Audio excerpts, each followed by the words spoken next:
Salam les sistas. Ça fait longtemps par ici. Bon, pardonnez-moi, j'étais débordée. Vraiment, j'étais débordée. Et je devais me restructurer. Et vraiment, il me fallait un petit moment de pause là. Mais alhamdoulilah, je suis de retour. Donc, là, on va parler d'un sujet qui me parle. Et je pense qu'il va parler à beaucoup d'entre nous. Ne pas décider sous l'émotion. On ne va pas oublier mon intro quand même. Allez, on l'a dit ensemble. Ma sista, prends ta boisson chaude, pose ton téléphone et écoute avec le cœur. Ce podcast, c'est comme un vocal entre nous.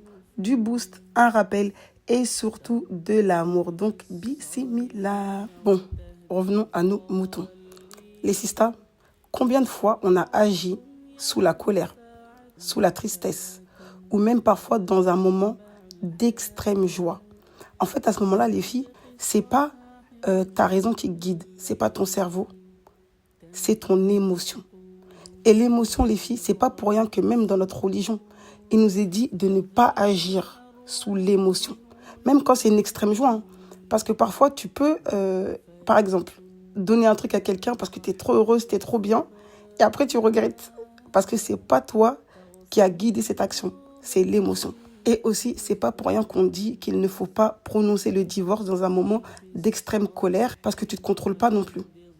Et en plus, quand tu regardes bien, dans toute situation extrême, joie, tristesse, mélancolie, ton cerveau il est trop mélangé.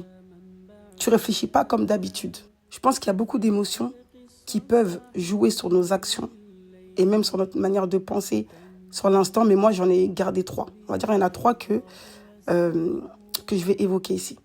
Déjà, on va commencer par la colère. La colère. Quand tu es trop en colère déjà, ta façon de parler, elle peut changer. Il y en a même, elles peuvent dire des gros mots. Tu peux maudire. Il y a certaines personnes, elles vont maudire les gens quand elles sont en colère. Quand tu es trop énervé, tu es trop en colère, tu as envie de blesser. Et parfois, tu n'as pas la force d'aller frapper la personne. Donc, tu dis, je vais lui sortir des trucs. Je vais te sortir mon vrai visage. On est des folles. Et bien ça, en fait, les filles, ça va te ramener qu'au regret. Parce que quand tu vas te calmer, bon, déjà, l'émotion de la colère, quand elle est trop montée, ça peut prendre des jours pour certaines personnes pour redescendre. Et vous savez que ça déglingue ton organisme. Hein. Ça te fait du mal. Aussi, hein, quand tu es trop en colère, ta façon de penser, elle devient pour moi basse. Dans le sens que tu as tellement envie de blesser, tu as tellement de ouest-ouest à ce moment-là que tu dis non. Elle m'a dit ça, je ne peux pas laisser passer. Il faut que je l'allume. Même parfois, bon, certaines personnes, elles n'ont même pas la force de pouvoir se défendre verbalement. Et c'est quand elles vont rentrer chez elles, le ouest-ouest de « t'aurais dû dire ci, t'aurais dû dire ça », quand elles vont expliquer à leur copine « ouais, pourquoi t'as pas dit ci, pourquoi t'as pas dit ça ?» Et ça continue à macérer dans ta tête. Quand t'es en colère, tu veux juste frapper et frapper fort. Et il y en a, ils vont dire aussi « non, mais si elle a dit qu'elle était en colère, c'est qu'elle le pensait ». Moi, je pense pas que toutes les choses dites quand tu es en colère sont vraies. Je pense qu'elles sont accentuées et que tu as envie de blesser, c'est tout. Tu as envie de gagner la bataille de l'ego. Le prophète, alayhi salatu wassalam, nous a pourtant appris. Le fort est celui qui maîtrise sa colère, qui se maîtrise quand il est en colère. Ça, c'est un truc vraiment, pour nous les femmes, parce que si on parle entre femmes, ta beauté, ta sagesse, les gens vont le voir. Et toi aussi, quand tu sais que tu peux taper, que tu peux blesser, que tu peux sortir les 4 vérités de la personne, mais tu te contiens. Ça fait mal de se contenir. Hein. Moi, la première, tu dis, vas-y, je ne vais pas rentrer dans ce jeu-là. Et très souvent, la personne, elle se sent tellement bête à la fin que tu as gagné sans parler. Ensuite, on a la tristesse. Lui, c'est mon pote. La tristesse, quand tu es trop dans le mal et tu vois tout en noir. Limite, hein, tu es dans ton lit et on dirait que tu t'enfonces dans ton lit. Et t'aimes en plus, genre je bouge, pour t'enfoncer encore plus dans ton lit. Quand t'es trop triste, hein, déjà les ouest, ils viennent, ils t'entourent. Ça, c'est... multiplier vos invocations. Et il y a même une invocation contre la tristesse et la paresse. Moi, quand je suis pas bien, de toute façon, je prie toujours sur le prophète. Je vous jure, les filles, c'est radical. Avant, je pouvais faire une semaine où j'étais pas bien. Là, peut-être, ça sera seulement la journée, par la grâce d'Allah. Même quand tu es trop triste, hein, parfois, tu as tellement envie qu'on voit ta tristesse que tu prends des décisions radicales. Tu peux demander le divorce. Tu peux bloquer la personne sur tous les réseaux sociaux. Et en appel normal.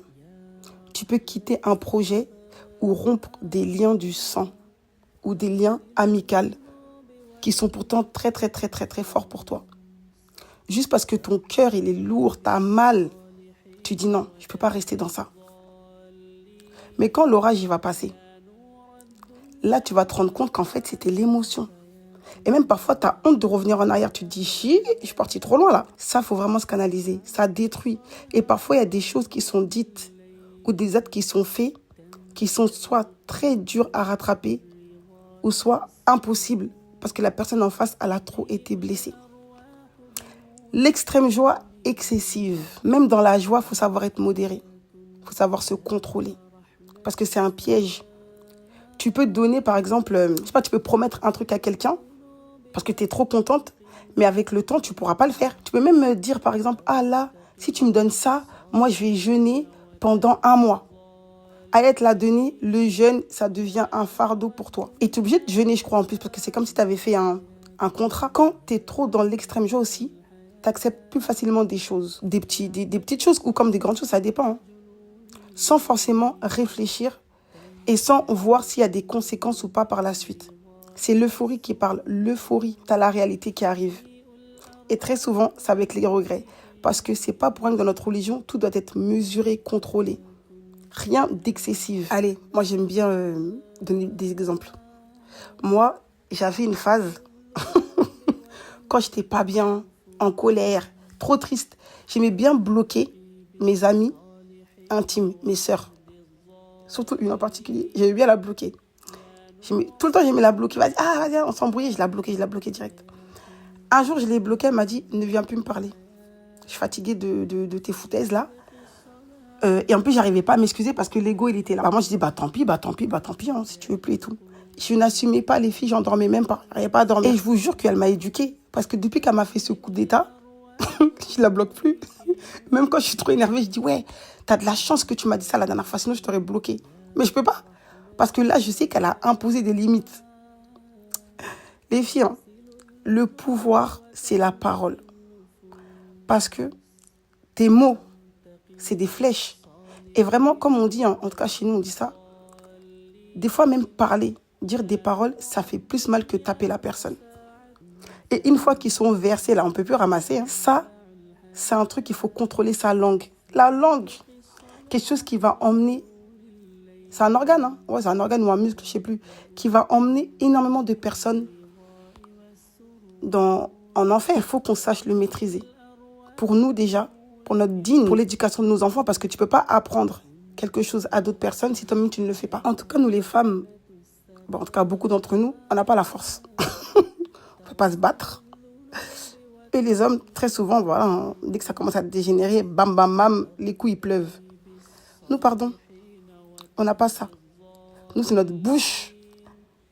C'est notre bouche qui va piquer jusqu'à qu'on soit satisfaite. Et après, les regrets arrivent. Hein. Combien de sœurs, hein, moi y compris, après une dispute, ont demandé le divorce. Fais divorcer. J'ai une histoire sur ça. Une sœur, que j'ai connue il y a longtemps, c'est une connaissance, elle demandait tout le temps le divorce à son mari dès qu'elle était énervée. Tout le temps. Pourtant, ça se passait bien, mais bon. Elle voulait avoir un certain ascendant sur lui par rapport à ça. Les filles, elle a divorcé la fille. Au bout d'un moment, elle en avait marre, elle a divorcé. Elle a pleuré pour qu'il la reprenne. Il n'a jamais repris. Il s'est remarié 1 an après. Pourtant, le mariage se passait bien. Mais il en avait marre de subir cette pression. Qu'elle pense qu'il ne va jamais la quitter. Attention à nos bouches. Il y a des paroles, il n'y a pas de retour en arrière. Aussi, on veut trop tester les gens. Ce n'est pas tout le monde qu'on teste. Parce qu'il y en a, ils ne sont pas dans les sentiments. Ils vont te mettre sur le côté en 2 minutes. Un mot qui sort de la bouche, ça a des conséquences parfois tellement irréalistes que tu dis, mais j'aurais dû me la fermer. Pourquoi les sistas? Il faut vraiment mettre un frein avant d'agir. Il faut réfléchir. Il y avait un proverbe qui disait « Tourner sa langue 7 fois dans sa bouche avant de parler ». Parce qu'une fois que c'est sorti, c'est fini en fait. Tu ne peux plus rien faire. Il faut rester connecté à son raisonnement, pas à ses émotions qui sont tellement furtives. Ça passe, ça vient tous les jours. Même avec nos hormones, on a une nouvelle émotion qui apparaît. Donc, le minimum pour nous, c'est de contrôler notre langue quand on a une émotion qui nous submerge. Tu risques bêtement de détruire des relations qui sont tellement solides pour un moment passager. de perdre parfois des opportunités à cause d'une réaction excessive, impulsive, de dire des paroles qui resteront gravées dans la mémoire de l'autre. Moi, je vais vous donner mes clés pour apprendre à me maîtriser. Moi, je me dis quoi, hein? C'est vrai, me taire, ça va me brûler la langue. Mais je préfère me taire que de monter dans une colère extrême. Garder le silence, en gros, et de perdre parfois une opportunité, une relation saine, une amitié en or.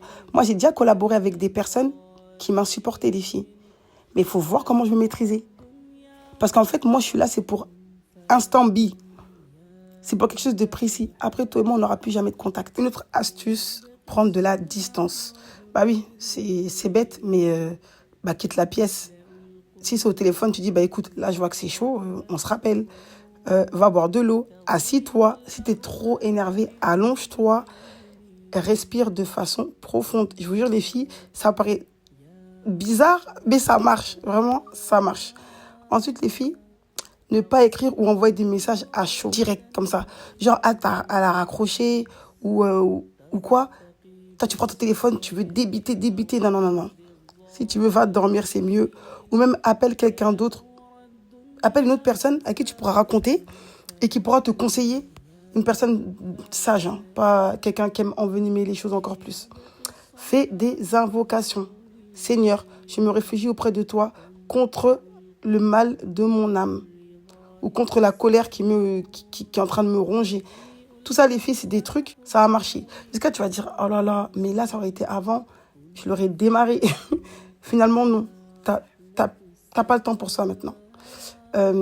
Vraiment, les filles, je vous invite à la réflexion. C'est fini les embrouilles où la colère, c'est abusé. Les moments de joie, on sait que c'est bien, mais on ne prend pas de décision à chaud. La tristesse, c'est une émotion passagère. Mais après, certaines femmes aiment entretenir cette émotion, aiment se laisser dedans. En fait, il y en a, ils aiment la souffrance vraiment. La vie, elle est trop courte, elle passe.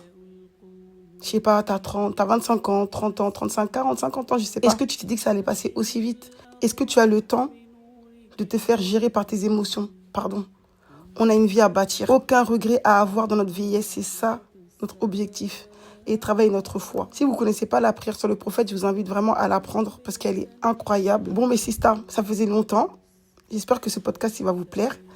Il va atterrir sur YouTube, celui-ci. Les autres non, mais celui-ci va atterrir sur YouTube.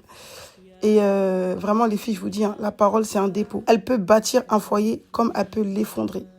Comme on dit chez nous, les casseurs de maison. Elle peut protéger les amitiés, mais elle peut aussi les anéantir. On ne laisse pas, les sisters, une émotion temporaire réduire une bénédiction durable. Bon, c'était un rappel que je vous ai fait. On n'est pas faible, les filles, quand on se retient. Au contraire, c'est là que ta force allait à son summum. Bon, je vous laisse. Les sisters, j'ai hâte de vous retrouver pour le prochain podcast. Et pour les filles du club, à tout de suite. Salam alaikum.